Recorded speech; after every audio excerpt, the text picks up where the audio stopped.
주일 오전 하나님께서 여러분들에게 주시는 말씀은 요한일서 4장 10절부터 11절까지 말씀입니다.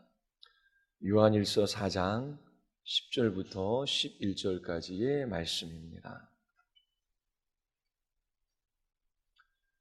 주님의 말씀을 받으시기를 바랍니다.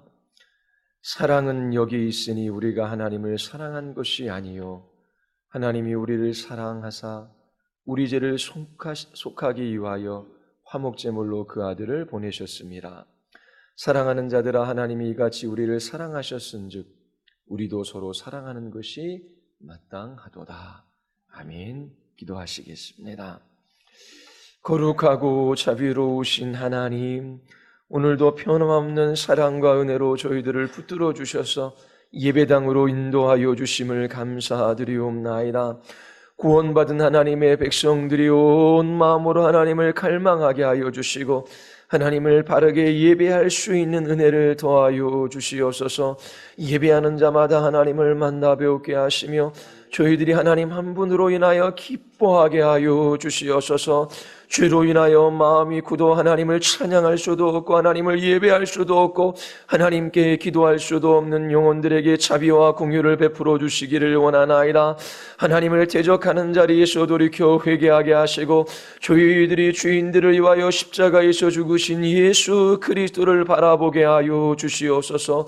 성령께서 역사하여 주시기를 간절히 원하오며 예수 그리스도의 이름으로 기도드리옵나이다. 아멘.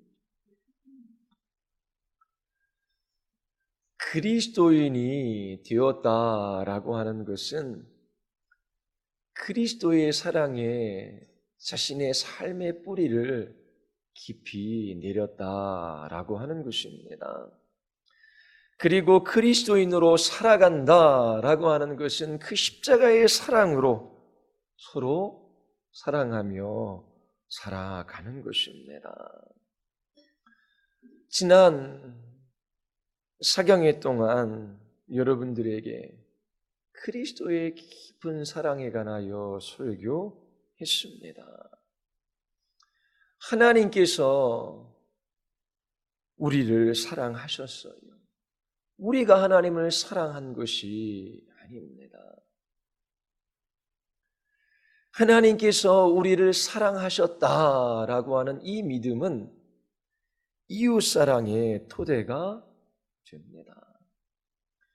우리는 누군가를 사랑할 수 있는 사람이 아니에요. 하나님의 사랑이 우리의 마음에 부음받지 않으면 그 그리스도의 깊은 사랑을 깨달아 알지 못하면 우리는 바르게 사랑할 수 없습니다. 누구나 자기를 사랑한다라고 하지요. 자기를 위하여 먹고 마시며 자기를 위하여 일합니다. 자기를 위하여 이런저런 활동을 해요. 자기를 사랑하는 것이 죄가 아니에요. 그런데 정말 비참한 것은 자기를 바르게 사랑하지 못하는 거예요. 그릇된 방식으로 자기를 사랑합니다. 그래서 육체와 영혼이 망가지는 것이지요.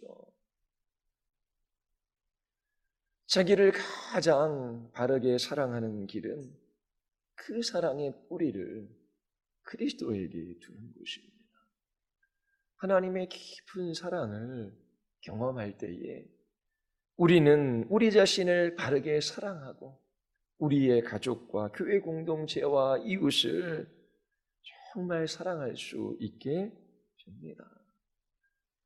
하나님이 우리를 사랑하셨어요. 우리가 하나님을 사랑한 것이 아닙니다. 요한일서 4장 8절에 사랑하지 아니하는 자는 하나님을 알지 못하나니 이는 하나님은 사랑이시니라 말씀하셔요. 하나님이 우리를 사랑하시는 사랑을 우리가 알고 믿었노니 하나님은 사랑이시다라고 말씀하셔요. 자, 그러면 하나님은 사랑이시다라고 하는 그 말의 의미가 무엇이겠습니까? 하나님은 생명과 진리와 아름다움과 선하심이 충만하셔요. 모든 것에 있어서 완전하시고 부족함이 없으시지요. 무엇인가 부족한 것처럼 사람의 손길에 도움을 필요로 하시는 분이 아니셔요. 하나님은 모든 것에 있어서 충만하십니다. 그리고 그 충만하심이 바깥으로 흘러 넘쳐요. 모든 존재하는 것은 하나님으로부터 나왔어요.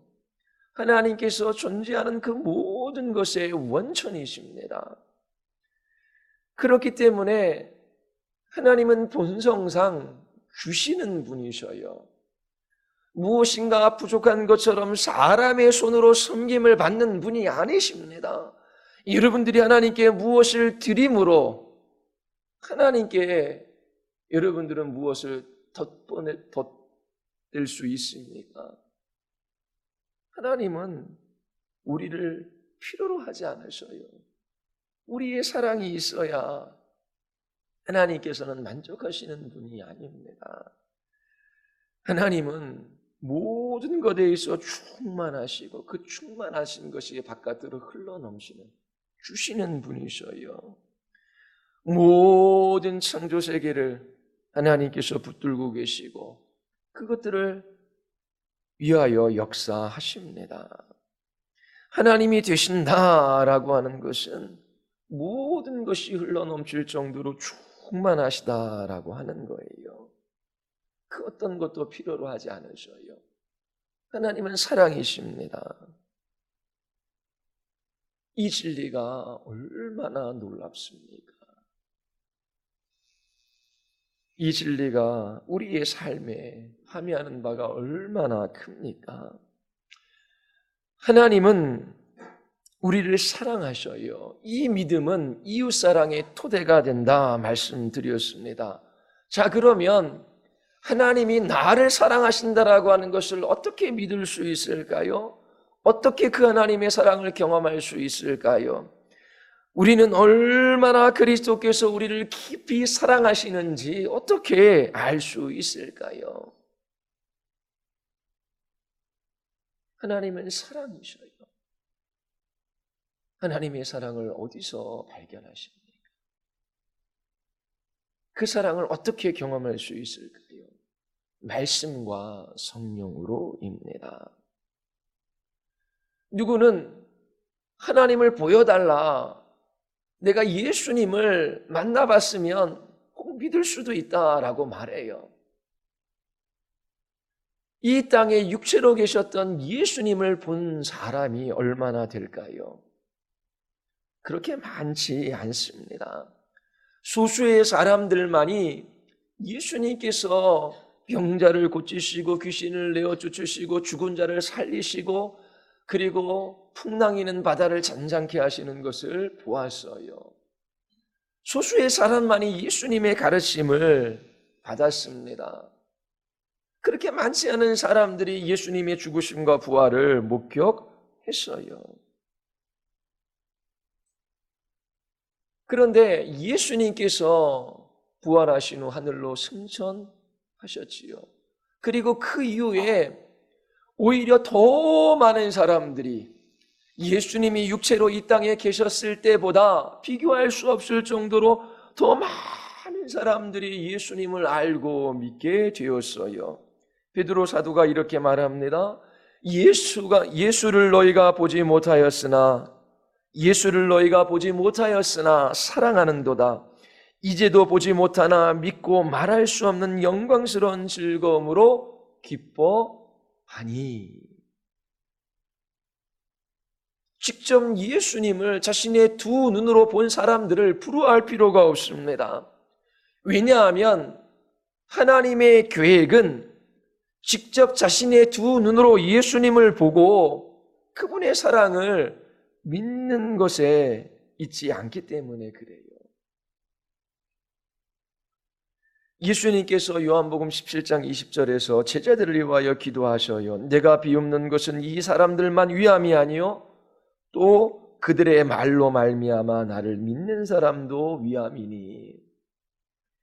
예수님께서 제자들을 위하여 기도하셔요. 그런데 그들만 위하여 기도하시는 것이 아니라 그 제자들을 통하여 복음이 선포되어지고 그래서 예수님을 믿고 사랑할 그 사람들을 위하여서도 기도하신다라고 말씀하십니다. 이 땅에 육체로 계셨던 예수님을 보아야만 그분의 사랑을 믿을 수 있는 것이 아니에요. 예수님을 아는 사도들이 있었어요. 그들이 전한 그 말씀을 봄으로 우리는 그분의 사랑에 대한 믿음을 갖게 됩니다. 이것이 하나님의 계획이에요.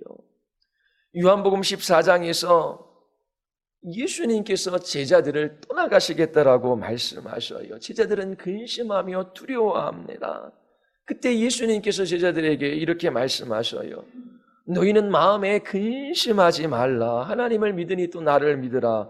내가 너희를 고아와 같이 버려두지 아니하고 너희에게 오리라.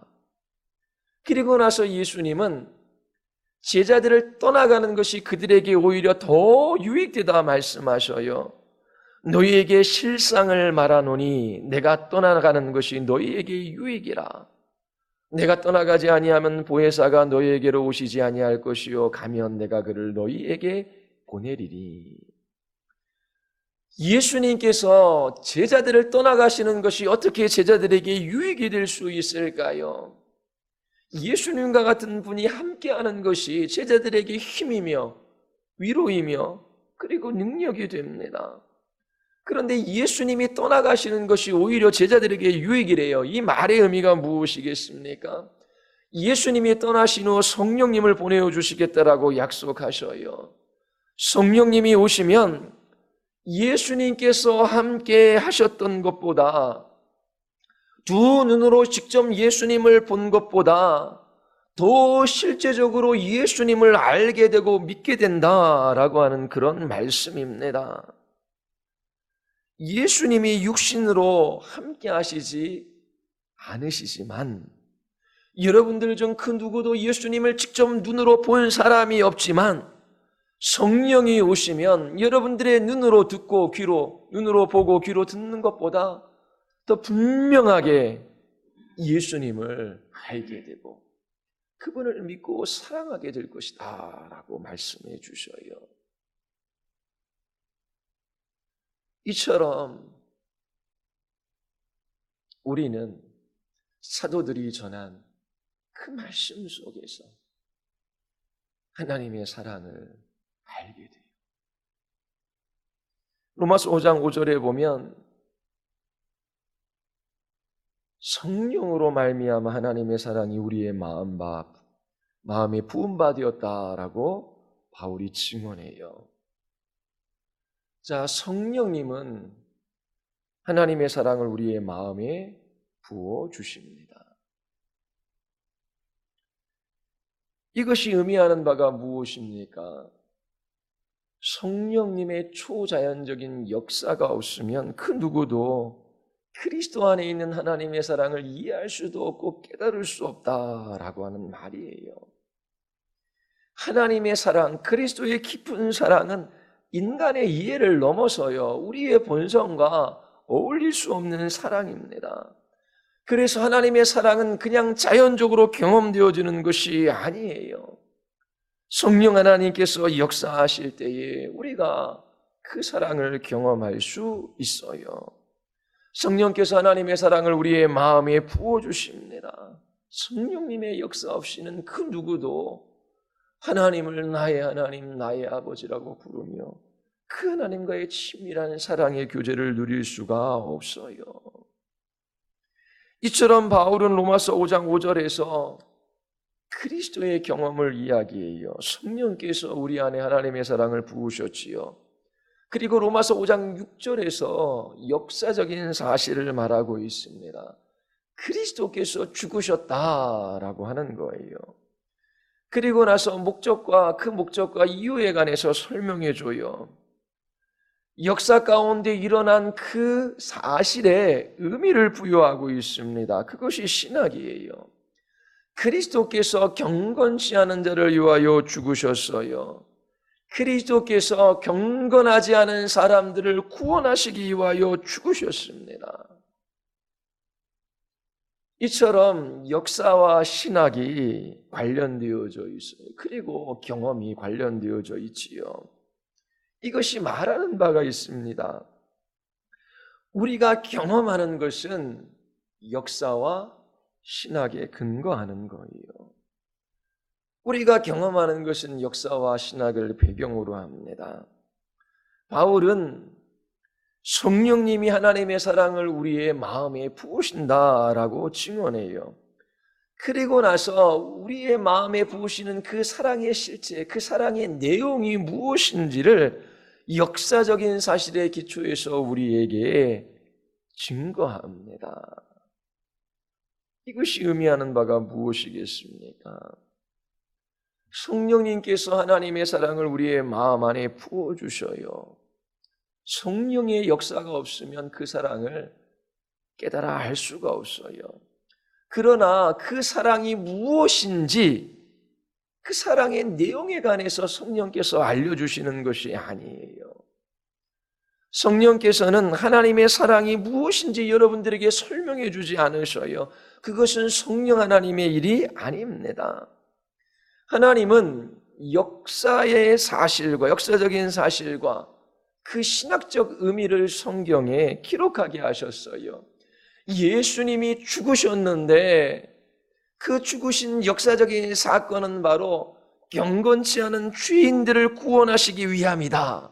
이 역사와 신학이 성경에 기록되어져 있는 거예요.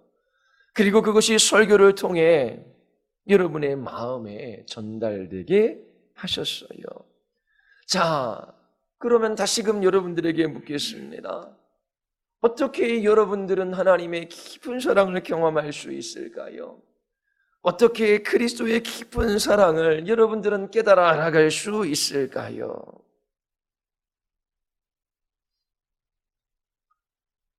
먼저 역사적인 사실에 기초해야 합니다. 이 역사 가운데 하나님께서 어떠한 일을 하셨는지 배워야 돼요. 특정한 시간, 특정한 장소에 하나님의 아들이 오셨어요. 그분이 십자가에서 죽으셨습니다. 자, 그러면 죄 없으신 예수님이 왜 십자가에 죽으셨는지 하나님께서 성경 기자들을 통하여 그 의미들을 기록하게 하셨어요. 죄 없으신 예수님께서 불경건한 죄인들을 구원하시기 위하여 십자가에서 죽으신 것입니다. 바로 이 역사적인 사실과 그것을 해석한 이 신학적인 지식이 있어야 하는 것입니다. 이러한 역사와 성경에 기록된 신학적 해석이 설교를 통해 선포되어지고 증거되어지므로 우리는 하나님의 사랑을 알게 되는 것이지요. 역사와 신학을 무시하고 하나님의 사랑을 경험하고자만 한다면 신비주의자들이 되고 맹신주의자들이 되는 거예요. 반대로 역사와 그 신학적 해석만 주장하고 성령님의 역사를 무시한다면 하나님의 사랑을 경험하지 못해요. 머리만 큰 사람, 주지주의자들, 자신의 삶에 아무런 사랑의 열매도 맺지 못하는 무기력한 사람이 되는 것입니다. 설교가 성령님을 대신할 수 없어요. 성령께서 역사해 주시지 않으면 하나님의 사랑을 경험할 수 없습니다. 그리고 성령님은 하나님의 말씀에 부여된 그 역할을 대신하지 않으셔요. 하나님께서 설교자를 부르셔서 하나님의 사랑을, 그리스도의 깊은 사랑을 여러분들에게 선포하고 증거하게 하십니다. 그리고 성령을 보내주셔서 그 사랑을 여러분들의 마음 안에 부으시는 거예요. 설교자는 그리스도의 사랑이 얼마나 깊은지 여러분들에게 전할 뿐이에요. 성령께서 그 말씀을 사용하셔서 여러분들의 지성에, 여러분들의 마음 안에 비추어 주실 때에 여러분들은 그 사랑에 감동하게 됩니다. 그 사랑의 마음을 빼앗기게 돼요. 바로 그 사랑을 경험하는 순간 여러분은 천국에 있게 됩니다. 설교자는 아름다운 숲속의 경치를 묘사하고 그리고 설명해 줄 수는 있어요. 성령께서 역사하실 때 여러분들은 그 아름다운 숲속에서 춤추고 노래하며 뛰어놀 수 있게 되는 거예요. 지난 사경에 나흘 동안 그리스도의 깊은 사랑에 관해서 여러분들에게 설교했어요. 자, 그리스도의 깊은 사랑, 직관적으로 어느 순간 번제가 치듯 찌릿함이 우리가 경험하는 것이 아니라 그랬지요. 사도들이 전한 그 말씀, 그 역사적인 사실과 신학적 의미에 근거해야 된다 그랬어요. 그래서 성경에 나타난 그리스도의 사랑의 깊이를 알 수 있는 4가지 방식에 관하여 여러분들에게 설교했습니다. 이 구절들을 외우시고 이 말씀들이 전하는 의미가 무엇인지를 기억하고 이 말씀을 따라 기도하시기를 바랍니다. 첫 번째로 여러분은 그리스도께서 얼마나 희생하셨는지를 보므로 그 사랑의 깊이를 확인할 수 있어요. 희생의 정도입니다. 그리스도께서 우리를 위하여 자신의 목숨을 버리셨어요. 그리스도께서 자신의 생명을 내어주시기까지 우리를 사랑하셨습니다. 여러분들은 어디에서 하나님의 사랑을 확인하십니까? 하나님이 건강을 주셔야지요. 하나님께서 번영하게 해주셔야지요. 하나님께서 물질도 풍성하게 주셔야 되지요. 하나님께서 자녀의 복도 허락해 주셔야지요. 하나님, 나는 그 하나님의 사랑을, 그리스도의 사랑을 물질과 건강과 이 세상에서의 번영과 자녀들의 그 잘됨 속에서 발견합니다.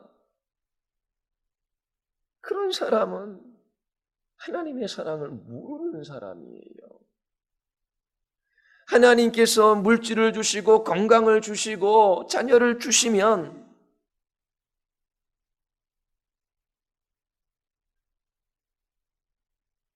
그것이 하나님의 사랑이 전부라고 생각하는 사람들이 있어요. 그런 사람들은 하나님의 사랑을 잘 모르는 것입니다. 물질이 없어지면, 건강을 잃으면, 그리고 실패하면 언제든지 하나님을 대적할 사람들이에요. 하나님께서 물질을 주시며 내가 너희를 이렇게 사랑한다 말씀하시는 것이 아니에요. 하늘에서 돈벼락을 내리게 하셔서 여러분을 사랑하시는 것이 아니에요. 어떻게 사랑하셨어요? 자기 자신의 생명을 내어주시기까지 사랑하신 것입니다. 그리스도의 생명보다 더 가치 있고 더 귀하고 더 소중한 것이 있어요. 예수님은 하나님의 아들이십니다. 그분의 생명은 무한한 가치가 있어요. 우리와 같은 죄인들의 생명이 아니에요. 우리는 별 가치가 없는 존재예요. 그런데 하나님의 아들이신 예수님은 존귀하신 분이십니다. 아름다우신 분이셔요. 역사상 그분보다 더 능력이 있고 아름답고 탁월하고 위대하신 분은 없으셨어요. 그런데 그분이 생명을 내어놓으신 것입니다. 십자가에서 끔찍하게 고통당하시고 죽으셨어요. 바로 이 자신의 생명을 내어주신 이 희생 속에서 우리는 그리스도의 사랑이 얼마나 깊은지를 확인할 수 있어요. 다른 곳에서 주님의 사랑을 찾지 마십시오. 두 번째로 우리는 우리 자신이 그리스도의 사랑을 받을 만한 자격이나 가치가 없는 사람이라는 것을 알므로 그 그리스도의 사랑의 깊이를 확인할 수 있어요. 자격이나 가치이지요. 그리스도께서 의로운 사람, 순종하는 사람, 잘난 사람, 선한 사람을 위하여 죽으신 것입니까? 아니잖아요. 그리스도께서 경건하지 않은 자를 위하여 죽으셨어요. 하나님을 향하여 불손하고 물에 행하는 자를 위하여 죽으셨다라고 성경은 기록하고 있어요. 경건치 않은 자들에게 마땅히 돌아갈 것은 하나님의 진노와 심판뿐입니다. 로마서 1장 18절에 보면 하나님의 진노가 불의로 진리를 막는 사람들의 모든 경건치 않음에 대하여 나타났다라고 말해요. 사람들의 사랑을 한번 생각해 보십시오. 의로운 사람을 위하여 제가 대신 죽겠습니다. 그렇게 말하는 사람이 없어요. 그러면 선한 사람을 위해서는 내가 대신 죽겠습니다. 그렇게 쉽게 나서는 사람들이 있습니까? 없어요. 그렇다면 죄인들을 위하여 누가 죽겠습니까? 아무런 가치도 자격도 아무런 소망도 없는 사람을 위하여 내가 대신 죽겠습니까? 나설 사람이 있겠습니까? 그런데 그리스도께서 하나님의 아들이 죄인들을 위하여 죽으셨어요. 자격이나 가치가 있는 사람을 위하여 자신의 생명을 내어놓으신 것이 아닙니다. 이런 사랑을 이 세상 어디에서 찾아볼 수 있습니까? 그 누가 흉내낼 수 있겠습니까? 하나님의 사랑, 그리스도의 사랑이 이처럼 깊은 거예요. 여러분은 경건치 않은 사람들이었어요. 죄인들이었어요. 하나님께 원수된 채로 행하는 사람들이었습니다. 그럼에도 불구하고 그리스도께서 죄인들을 사랑하셔서 자신의 생명을 십자가에 내어주신 거예요. 세 번째로, 우리는 그리스도께서 우리를 위해 죽으심으로 우리에게 넘치는 유익, 풍성한 혜택들을 주신 것을 봄으로 그리스도의 사랑이 얼마나 깊은지 알 수 있어요. 넘치는 은혜, 풍성한 혜택들입니다. 아버지의 사랑이 얼마나 큰지, 위대한지 보십시오. 우리와 같은 사람들을 하나님의 자녀라 일컬음 받게 해 주셨습니다. 하나님이 우리를 사랑하셔서 구원해 주셨지요. 무엇으로부터의 구원입니까? 죄로부터의 구원이에요. 우리는 지은 죄에 대한 죄값을 받아야 돼요. 그리고 우리 육체와 영혼은 죄로 오염되어져 있고 죄가 지배하고 있어요.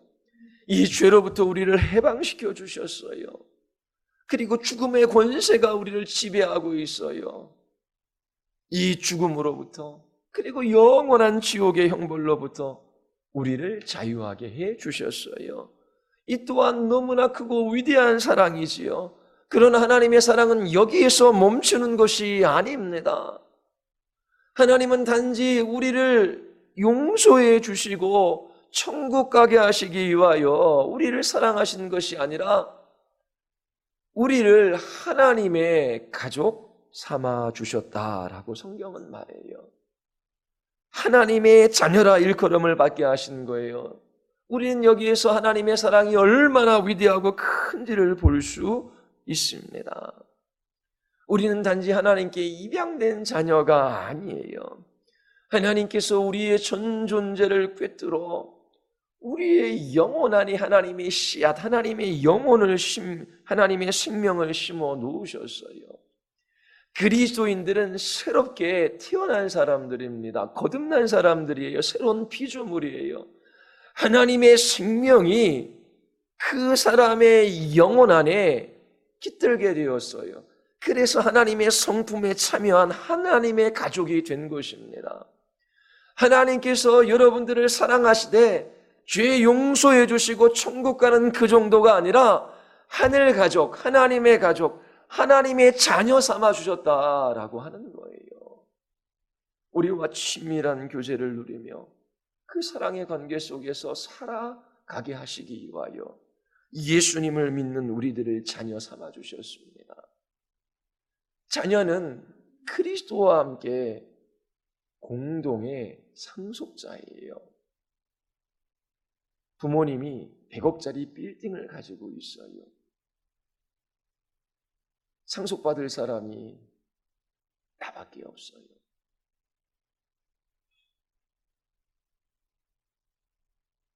그 얼마나 그 사람이 좋아하겠습니까? 하나님은 이 땅과 땅에 있는 모든 것의 주인이셔요. 그리고 하나님께서 모든 만물을 창조하셨지요. 우리가 상속받는데 무엇을 상속받습니까? 하나님이 창조하신 만유, 만물을 우리가 상속받아요. 이 땅과 땅에 있는 모든 것이 하나님의 것인데 그것이 우리의 것이 된대요. 그 말의 의미가 무엇입니까? 주님 다시 오실 그날에 하나님께서 타락한 이 피조세계를 완전히 회복시키셔서 우리에게 상속해 주시는데 우리의 행복을 위하여 봉사하게 하신다라고 하는 거예요. 하나님께서 이 세상을 창조하실 때에 그 마지막에 인간을 창조하셨어요. 왜요?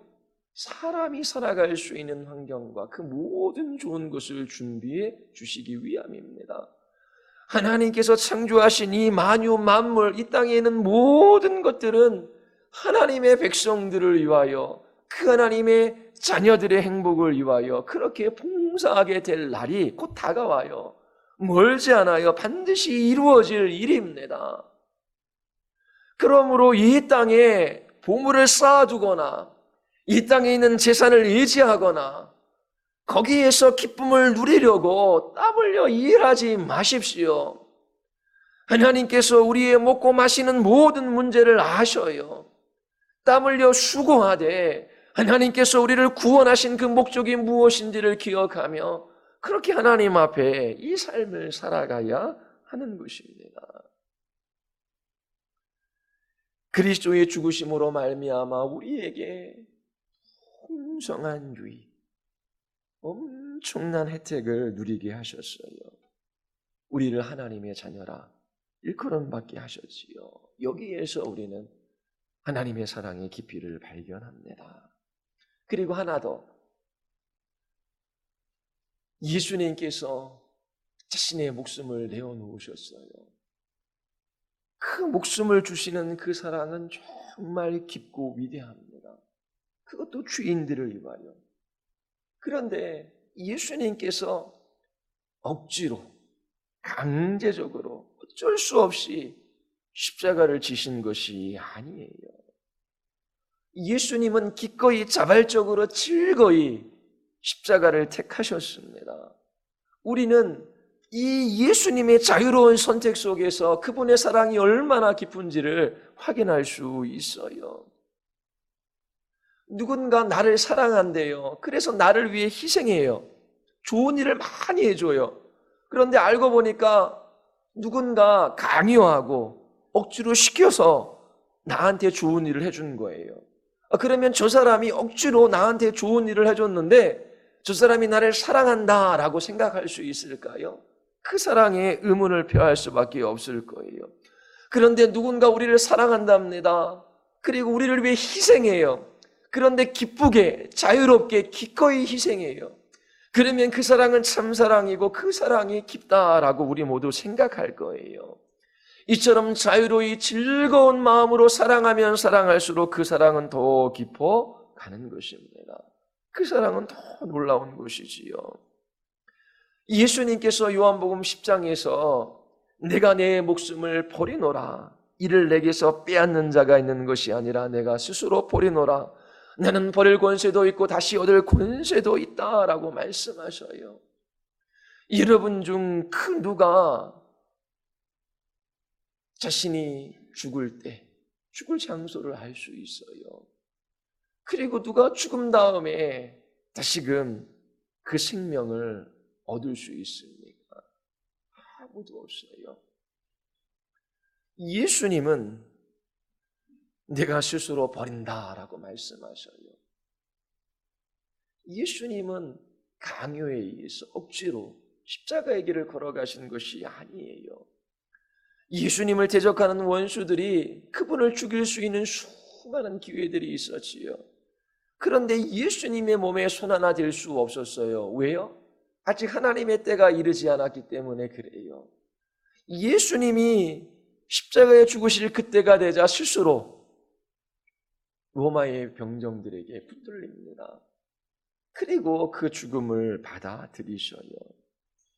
이처럼 예수님께서 자유로이 기꺼이 즐거이 죄인들을 사랑하셔서 자신의 목숨을 내어놓으셨어요. 우리는 여기에서 주의 사랑의 깊이를 발견합니다.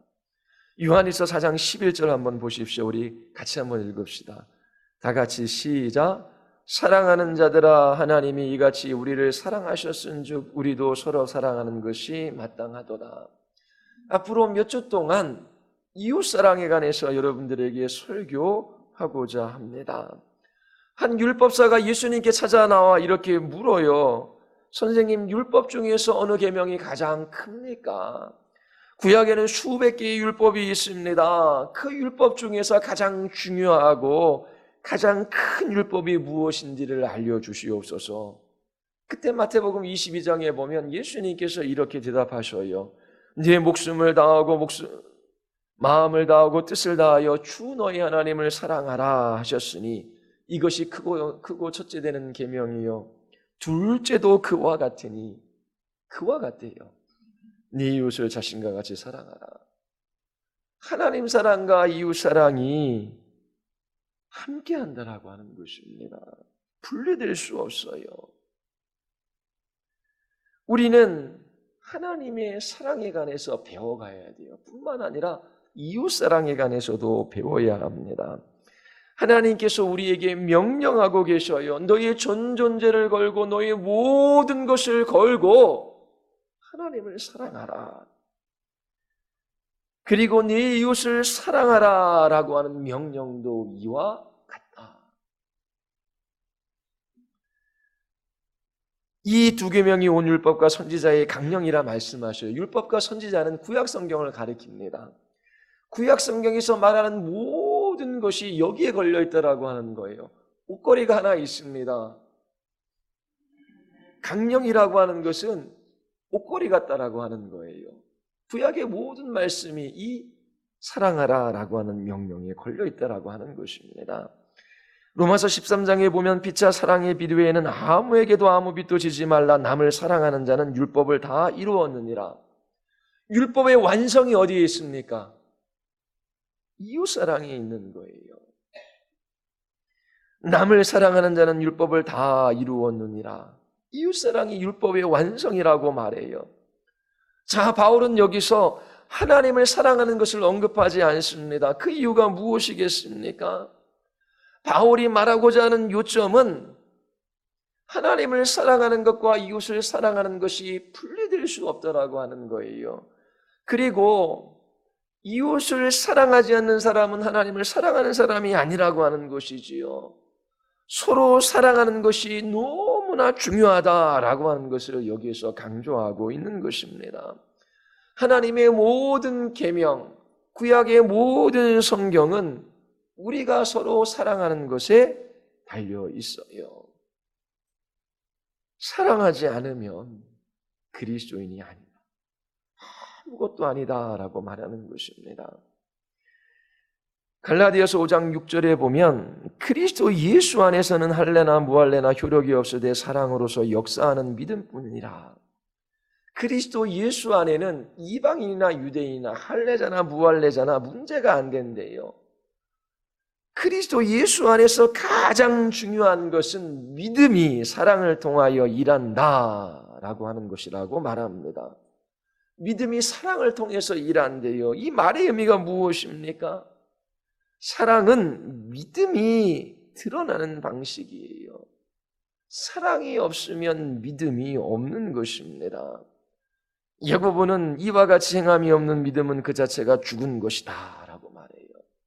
사랑은 살아있는 믿음의 증거예요. 사랑이 없다면 죽은 거예요.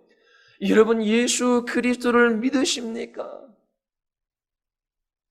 예수님이 나의 구주, 나의 하나님이심을 영접하셨습니까?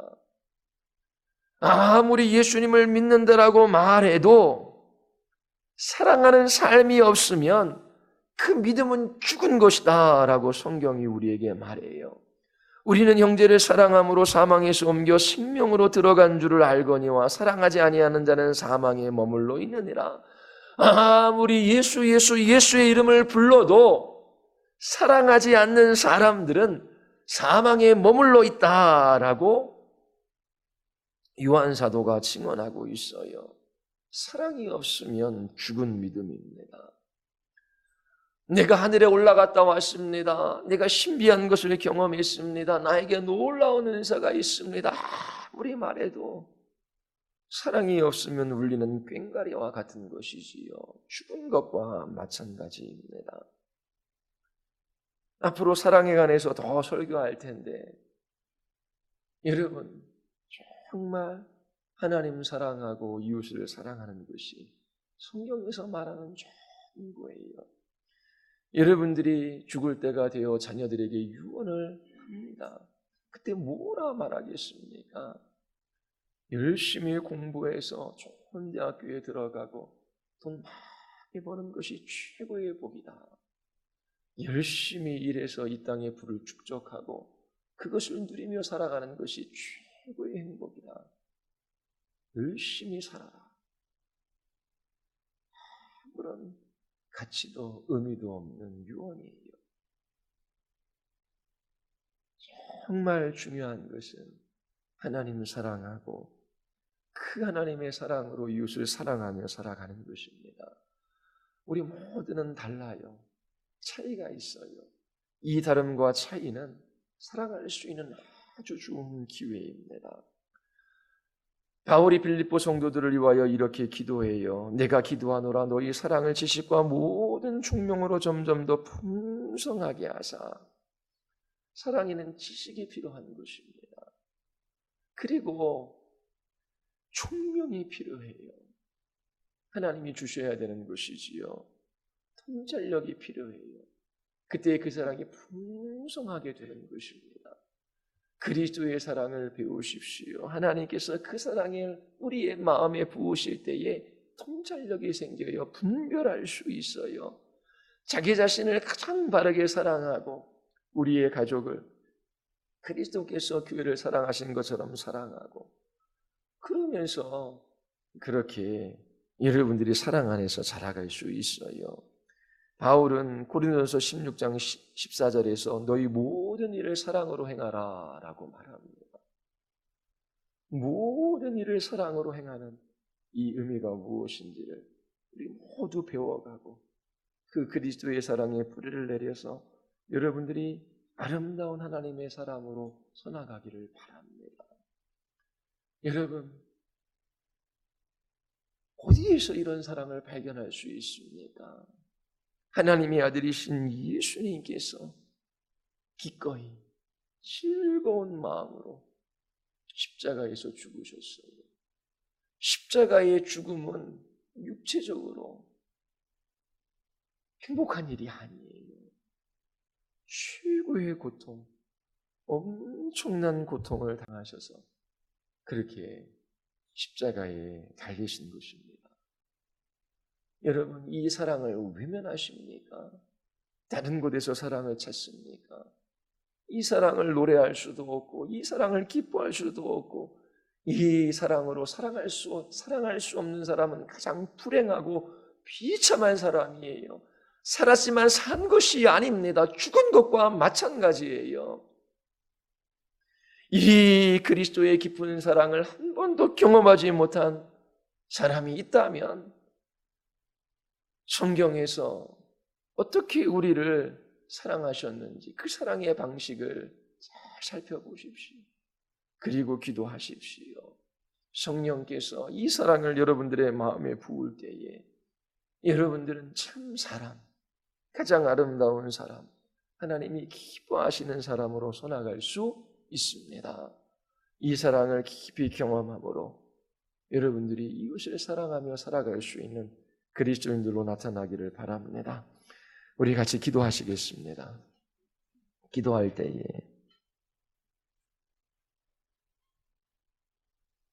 하나님, 자기를 위하여 먹고 마시고 자기를 위하여 시간과 돈을 사용하고 자기를 위하여 이런저런 일들을 합니다.